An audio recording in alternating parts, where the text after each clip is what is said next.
Hello मेरे प्यारे दोस्तों, आप सभी को मेरे यूट्यूब चैनल कहानी का खजाना में स्वागत करती हूँ। आई होप आप सभी लोग खुश होंगे, स्वस्थ होंगे। चलिए दोस्तों, आज आप सबको मैं एक नई कहानी सुनाती हूँ। जेठ जी ने कहा, मैं कब से तड़प रहा था, आज जाकर मुझे मौका मिला है। मैं रुकने वाला नहीं हूँ। मैंने कहा, मैं थोड़ी ना कहीं भागी जा रही हूँ।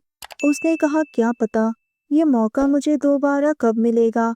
उसके बाद जेठ जी पूरी रात। दोस्तों, मेरा नाम चांदनी है और मैं दिल्ली में रहती हूँ।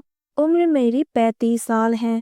मैं देखने में बहुत ही खूबसूरत हूँ, पर दुख इस बात की है कि मेरा पति मुझे एक बच्चा नहीं दे पा रहा था, जिसकी वजह से मैं बहुत ही उदास रहने लगी थी।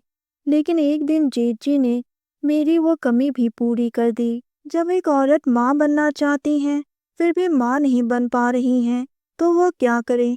इसी सब की वजह से मैंने जेठ जी को अपने जाल में फंसा लिया और फिर उनको अपना गुलाम बना लिया। जेठ जी हमारे बगल वाले घर में ही रहते हैं। मेरी जेठानी बहुत ही सीधी सादी और भोली हैं। जेठ जी हमेशा से मेरे साथ बहुत ही प्यार से पेश आते थे, या यूं कहो कि वो मेरी खूबसूरती के दीवाने थे, और मैंने इसी बात का फायदा उठाया। नए साल के दिन जेठ जी मुझे विश करने आए थे, तो मैंने उन्हें आते हुए देख लिया और मैं बैग में अपने कपड़े पैक करने लगी। जेठ जी ने पूछा, चांदनी कहीं जा रही हो क्या? मैं कुछ नहीं बोली और रोने लगी। जेठ जी ने पूछा, चांदनी तुम क्यों रो रही हो? क्या दिनेश के साथ तुम्हारा झगड़ा हो गया है? मैंने रोते हुए कहा, जेठ जी अब मैं आपको क्या बताऊं, बताने में भी शर्म आती है। दोस्तों, चैनल पर नए आए हैं तो इस वीडियो को लाइक, शेयर और सब्सक्राइब करें और एक प्यारा सा कमेंट जरूर कर दें। जेची ने कहा, तुम मुझे खुलकर बताओ, मैं तुम्हारी आंखों में आंसू सहन नहीं कर पा रहा हूँ। जेची, आपको तो पता ही है कि हमारी शादी को 6 साल हो गए हैं, लेकिन अब तक मैं माँ नहीं बन पाई। इनसे तो कुछ हो नहीं पा रहा है, इसलिए मैं हमेशा के लिए घर छोड़कर जा रही हूँ। जेठी मेरे सामने आकर मेरा रास्ता रोकने लगे और कहा, बस इतनी सी बात है। मैं तुमसे हाथ जोड़कर विनती करता हूँ कि तुम घर छोड़कर मत जाओ। दिनेश तो टूट कर बिखर जाएगा और ऊपर से लोग उस पर हंसेंगे, उसकी बहुत ही बदनामी होगी। जेठी, आपको तो बस अपने भाई की ही फिक्र है, मेरी नहीं। जेठी ने कहा, मुझे तुम्हारी भी फिक्र है। मैंने कहा, तो क्या आप मुझे माँ बनने का सुख देंगे? जेठी थोड़ी देर के लिए चुप रहे, फिर उन्होंने मुस्कुराते हुए कहा, अगर इसे में तुम्हारी खुशी है तो यही सही। बस तुम अपने पति को मत बताना, मैं तो अपनी पत्नी को बताने से रहा। फिर धीरे धीरे हम दोनों की रात रात भर व्हाट्सएप पर चैटिंग शुरू हो गई। एक दिन मैं जेठी को फोन कर रही थी, वो उठा नहीं रहे थे, तो मैं उनके घर गई। उनका बेटा बाहर खेल रहा था।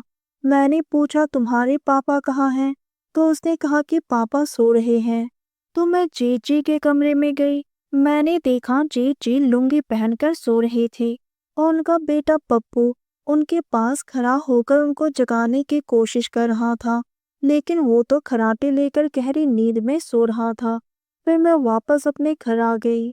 शाम को वो मेरे घर आए। मैंने कहा कि मेरे पति एक हफ्ते के लिए बाहर गया है, आप जेठानी से कुछ भी बहाना बनाओ और मुझे वो सुख दे दो जिसके लिए मैं हर रोज तड़प रही हूँ। फिर जेठी ने एक प्लान बनाया। अगले दिन मैं उनके घर गई और जेठानी के सामने रोने लगी। जेठानी ने पूछा, चांदनी क्या हो गया है? मैंने कहा, भाभी मुझे माँ की बहुत याद आ रही है। आपकी देवर भी काम से एक हफ्ते के लिए बाहर गया है। अब मैं माँ से मिलने अकेले कैसे जाऊं? भाभी, क्या जेठ जी अपनी गाड़ी से मुझे मायके ले जाएंगे? बस एक दिन की बात है, अगले दिन ही मैं वापस आ जाऊंगी। उसी वक्त जेठानी जेठ जी से बोली, जाओ जी, ऐसे मौके पर अगर हम लोग काम नहीं आए तो बेकार है। और फिर जेठ जी अपनी गाड़ी निकाले और मैं उनके साथ निकल पड़ी। घर से निकलने के बाद हम दोनों ने राहत की सांस ली और होटल में एक कमरा बुक कर लिया। उसके बाद मैं फ्रेश होने के लिए बाथरूम चली गई। जैसे ही बाहर निकली, जेठी ने खींचकर मुझे अपनी बाहों में भर लिया। मेरा रोम रोम सिहर रहा था। ऐसा लग रहा था जैसे मेरे अंदर चाहत की आग लग गई थी। फिर हम दोनों अपनी ही दुनिया में खो गए। जीजी मेरी हर वो हसरत पूरी करने लगे जो मैं चाहती थी। जीजी तो रुकने का नाम ही नहीं ले रहे थे। मैं बोली, इतनी भी क्या जल्दी है, मैं थोड़ी ना कहीं भागे जा रही हूँ। जीजी बोले, चांदनी मैं भी कब से तड़प रहा हूँ, आज जाकर मुझे मौका मिला है। मैं इस मौके को खोना नहीं चाहता हूँ। क्या पता दोबारा ये मौका मिले ना मिले। फिर क्या था, पूरी रात जेजी वो सब में खोया रहा। पहली बार जेजी का साथ पाकर मुझे भी ऐसा लग रहा था कि मेरी मन की मुराद बहुत ही जल्द पूरी हो जाएगी। मेरी एक चाहत ने मुझे कहाँ से कहाँ लाकर खड़ा कर दिया। मुझे भी कोई शौक नहीं था अपने जेजी से वो सब करने का, लेकिन मैं क्या करती, मैं भी लाचार थी। मेरी माँ बनने की चाहत ने मुझे जेजी के साथ वो सब करने के लिए मजबूर कर दिया था। अगले दिन शाम के 5 बजे हम दोनों होटल से निकले और फिर घर आ गए। जेठानी जी को भी हम दोनों पर शक नहीं हुआ। इसी तरह से बीच बीच में जब भी मौका मिलता है, मैं और जेठी एक दूसरे के साथ अपना कीमती समय बिताते हैं। दोस्तों, आप सबने अपना कीमती समय निकाल कर इस वीडियो को सुना, इसके लिए आप सभी को धन्यवाद कहती हूँ। धन्यवाद दोस्तों।